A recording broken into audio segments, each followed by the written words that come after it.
अस्सलाम वालेकुम, मेरा नाम है उज़्मा ताहिर। अब देख रही नाउ ट्रेंडिंग न्यूज़। सवात मदीन वाक़ये में मुलव्वस 23 अफराद गिरफ्तार, नामालूम मकाम पर मुंतकिल। गिरफ्तार अफराद के खिलाफ थाने पर हमले और जलाओ घेराव का मुकदमा पहले से दर्ज था।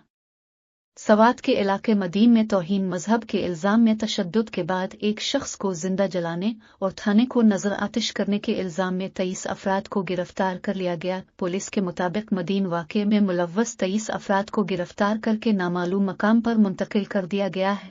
पुलिस का कहना है कि गिरफ्तार अफराद के खिलाफ थाने पर हमले और जलाओ घेराव का मुकदमा पहले से दर्ज था। पुलिस हुक्काम के मुताबिक वाक़ये में मुलव्वस मजीद अफराद की गिरफ्तारी के लिए कार्रवाई जारी। मदीन वाक़ये पर वफाकी तहक़ीक़ाती इदारे की रिपोर्ट भी गुज़िश्ता रोज़ सामने आई थी, जिसमें कहा गया था कि होटल इंतज़ामिया ने मुबैना मुलजिम सुलेमान को कमरे का दरवाज़ा खोलने का कहा।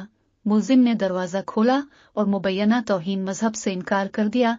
मकामी पुलिस मुलजिम को थाने ले गई। पुलिस हिरासत में मुलजिम ने तौहीन मजहब से इनकार किया। मदीन वाक़ये पर वफाकी इदारे की रिपोर्ट, तहक़ीक़ के बगैर तौहीन मजहब का इल्ज़ाम लगाना या किसी को कत्ल करना जायज़ नहीं। रईस जामिया बिनूरिया आलमिया सवात मदीन में तुएन मजहब के इल्ज़ाम में एक शख्स को जिंदा जला दिया गया। थाना भी नजर आतिश। रिपोर्ट में कहा गया है कि मुलजिम को थाने ले जाना अहम गलती थी। मुतालिका SHO ने किसी अफसर से रहनुमाई हासिल नहीं की थी और न मुलजिम को महफूज मकाम पर मुंतकिल किया। पुलिस ने मुलजिम को 40 मिनट तक हिरासत में रखा। दौरान हिरासत भी मुलजिम ने तौहीन मजहब से इनकार किया। रिपोर्ट के मुताबिक पुलिस ने दिलेरी से हुजूम को रोकने की कोशिश की और नुकसान पर काबू पाने की कोशिश की, ताहम हुजूम के वक्त आला पुलिस अफसरान और सियासी रहनुमाओं की गैर मौजूदगी भी नुकसान का बाइस बनी। याद रहे कि 3 रोज़ कबल मुश्तइल अफराद ने सवात के इलाके मदीन में तौहीन मजहब के इल्ज़ाम में गिरफ्तार करके थाने लाए गए शख्स को थाने से निकाल कर तशद्दुद का निशाना बनाया और फिर इसे जिंदा जला डाला। मुश्तइल अफराद ने थाने में भी तोड़ फोड़ की और इसे भी आग लगा दी थी।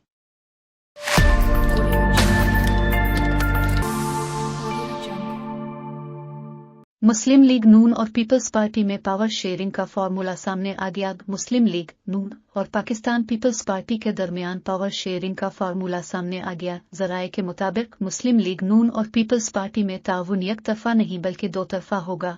मुस्लिम लीग नून पंजाब में जो पावर शेयरिंग करेगी वो सिंध में लेगी। पीपल्स पार्टी मुस्लिम लीग नून को सिंध के तमाम अजला में शरीक इक़्तिदार करेगी। काबीना में शामिल हुए बगैर शरीक इक़्तिदार हुआ जाएगा। उधर पावर शेयरिंग के मामले पर पीपल्स पार्टी के अहम मुतालिबात भी सामने आ गए। ज़राए के मुताबिक पीपल्स पार्टी ने पंजाब में हुकूमती महकमों की कमेटियों की शेयरिंग का मुतालबा किया है। PPP ने मार्केट कमेटियों, ज़िकुकमटू है, बैत अलमाल कमेटियों में भी नुमाइंदगी मांग ली है। पीपल्स पार्टी ने हुकूमती सतह पर मुख्तलिफ कमेटियों, टास्क फोर्स में भी नुमाइंदगी की डिमांड की है। PPP का मुतालबा है कि पंजाब के तमाम अजला में इंतजामी सतह पर भी पीपल्स पार्टी को बाइख्तियार बनाया जाए। असेंबली की सतह पर भी पीपल्स पार्टी को कायमा कमेटियों में नुमाइंदगी और चेयरमैनशिप दी जाए। पाकिस्तान पीपल्स पार्टी ने मुतालबा किया है कि पीपल्स पार्टी को डेवलपमेंट फंड्स और तरक्याती मंसूबों के हवाले से भी शेयर दिया जाए। पोस्टिंग ट्रांसफर्स में भी पीपल्स पार्टी की सिफारिशात को तस्लीम किया जाए। ज़राए का कहना है कि हर 15 दिन बाद मुस्लिम लीग नून और पीपल्स पार्टी की मुश्तरका कमेटी का इस्लामाबाद और लाहौर में इजलास हुआ करेगा। पावर शेयरिंग में तय पाने वाले उमूर पर अमल दरामद मुश्तरका कमेटी की जिम्मेदारी होगी।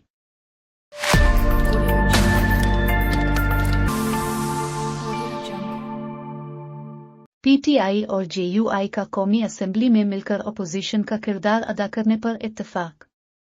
मौलाना फजल रहमान और असद कैसर ने बजट को अवाम दुश्मन और IMF बजट करार देकर मुस्तरद कर दिया। पाकिस्तान तहरीक इंसाफ और जमीयत उलमा इस्लाम ने कौमी असेंबली में मिलकर अपोजिशन का किरदार अदा करने पर इत्तफाक कर लिया। PTI रहनुमा असद कैसर ने JUI के सरबरा मौलाना फजल रहमान से इस्लामाबाद में मुलाकात की। दोनों रहनुमाओं की मुलाकात में मुल्क की मजमूई सियासी सूरत हाल पर गुफ्तगू की गई। दोनों रहनुमाओं ने मुल्क बिलखुसूस KP में अमन व अमान की सूरत हाल पर तशवीश का इजहार करते हुए कहा कि खैबर पख्तूनख्वा में अमन व अमान की सूरत हाल अबतर हो चुकी है। JUI सरबराह और PTI रहनुमाओं ने इस बात पर इत्तफाक किया कि फौजी ऑपरेशन किसी मसले का हल नहीं, सूबे में अमन व अमान बरकरार रखने के लिए सियासी जमातों को किरदार अदा करना होगा। पीटीआई से बातचीत चल रही है, इससे इनकार नहीं। मौलाना फजल रहमान इक़्तिदार में जाएं अपोजिशन में, अब पीटीआई और जेयूआई का मौक़िफ़ यकसा रहेगा। शेर अफजल। पीटीआई ने फजल रहमान से उमर अयूब को वज़ीर आज़म का वोट देने के लिए हिमायत मान ली। मौलाना फजल रहमान और असद कैसर ने वफाकी बजट को अवाम दुश्मन और IMF बजट करार देकर मुस्तरद कर दिया और दोनों जमातों ने कौमी असेंबली में मिलकर भरपूर अपोजिशन का किरदार अदा करने पर भी इत्तेफाक किया। दोनों रहनुमाओं ने अफगानिस्तान के साथ बिरादराना ताल्लुकात के क़याम के लिए किरदार अदा करने पर इत्तेफाक किया और हुकूमत से मुतालबा किया कि अफगानिस्तान के साथ क्रॉसिंग पॉइंट्स पर इक़्तिसादी राहदारी कायम की जाए। मुलाकात में दोनों जमातों के दरमियान सियासी कमेटी कायम करने का भी फैसला किया गया। कमेटी दोनों जमातों के दरमियान तहफ़्फ़ुज़ात दूर करने और सियासी हिकमत अमली के लिए निकाह तय करेगी।